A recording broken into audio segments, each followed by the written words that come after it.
is January 14th. It is 10:37 p.m.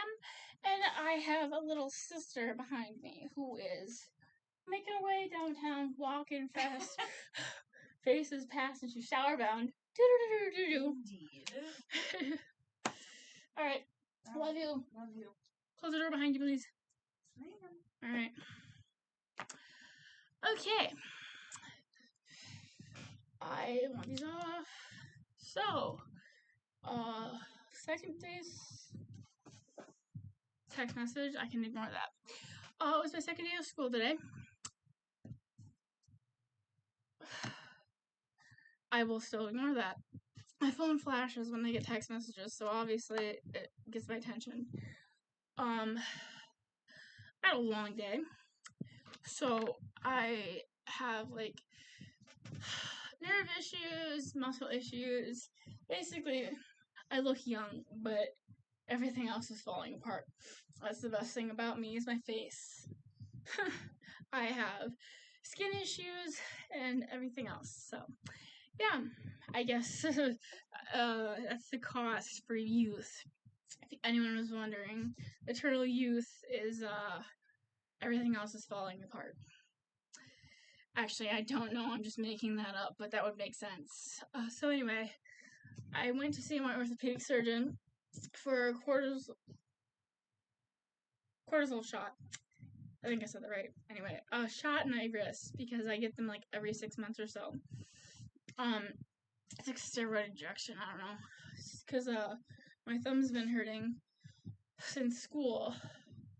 There's a lot of writing and typing and stuff, and I have like carpal tunnel. I thought, but he checked it out and he said it was nerves, and I'm like, great, because I just had surgery on my left elbow because I had like a blocked nerve, I think.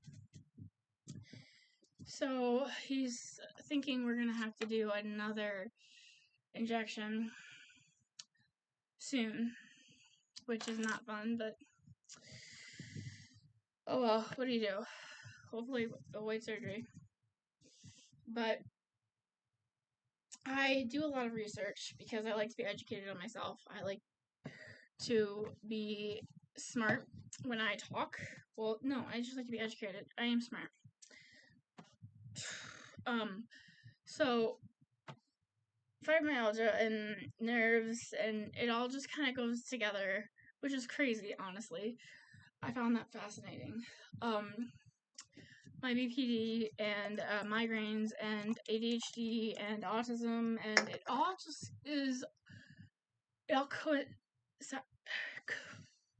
I know what I'm trying to say, but I'm not going to say it right.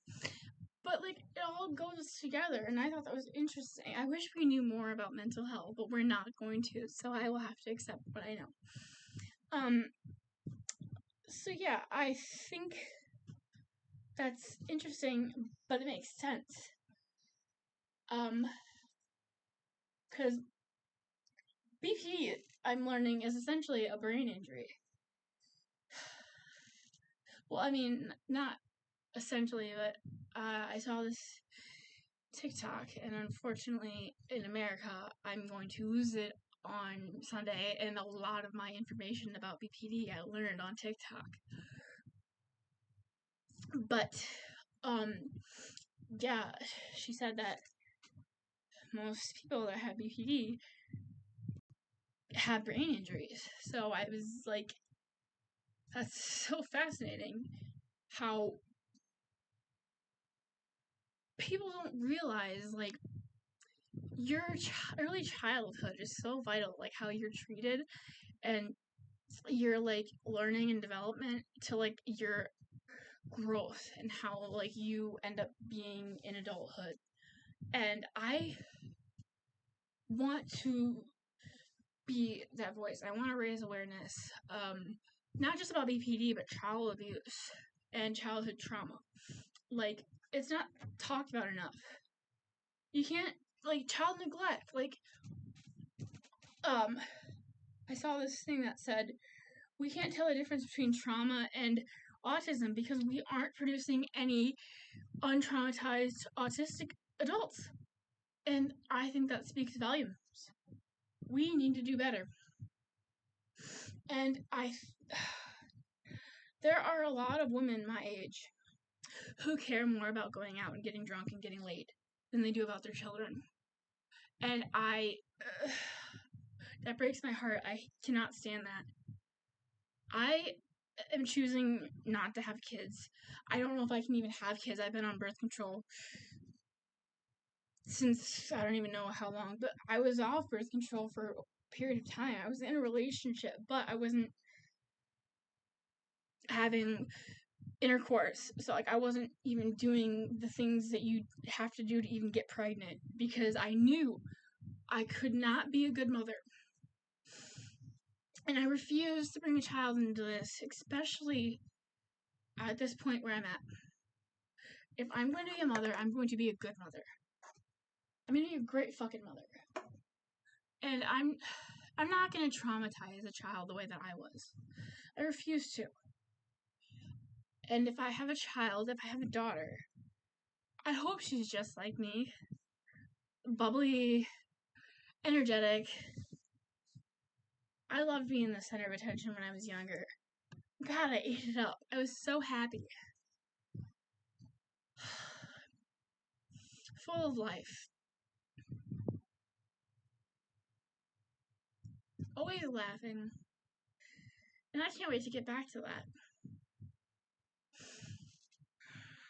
And I think it's vital to be educated on the symptoms and, know what you are being diagnosed with. Because too often, doctors will throw a diagnosis at you and be like, okay, bye. Okay, so this is what I'm being diagnosed with. But what does that all entail? You just maybe potentially changed my life, but you're not gonna tell me anything else. You're just gonna essentially let me drown, throw me overboard without a floaty. Thanks, Doc. But I've learned and developed, and I am so happy to be a voice on my social media platforms. I'm so happy that I'm able to be like out here educating people and being like, hey, I know this information, you may not, so I'm gonna tell you guys. It makes me feel great. It's such a great feeling. And I can't wait to continue to do it. I'm really hopeful for the future. Like, I'm scared for the future of my country, but I'm hopeful for my healing journey and for the people that I get to educate and hopefully help along the way. But yeah, it's my second day of school, so I have to get back to homework. But I want to be trying to post as much as possible. I was really sick for 3 weeks, that's why I didn't post over winter break. But again, I am so grateful for all the support I've received, and I mean, I got 3,000 views on my YouTube channel since October. I have 20 followers. I mean, I'm just mind blown. Oh, I have a therapist now. I see him on telehealth next Wednesday, so that's exciting. I haven't had a therapist since March of 2023. I'm going in the right direction. I can feel it. I'm doing the right things. The universe is guiding me in the right direction. I had a test that I passed. I know because in the past I had that same test that I failed, and it was my ex-boyfriend.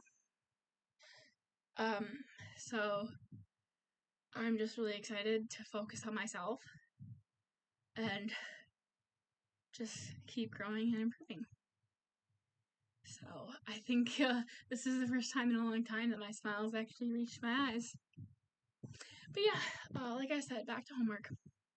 Talk to you guys later.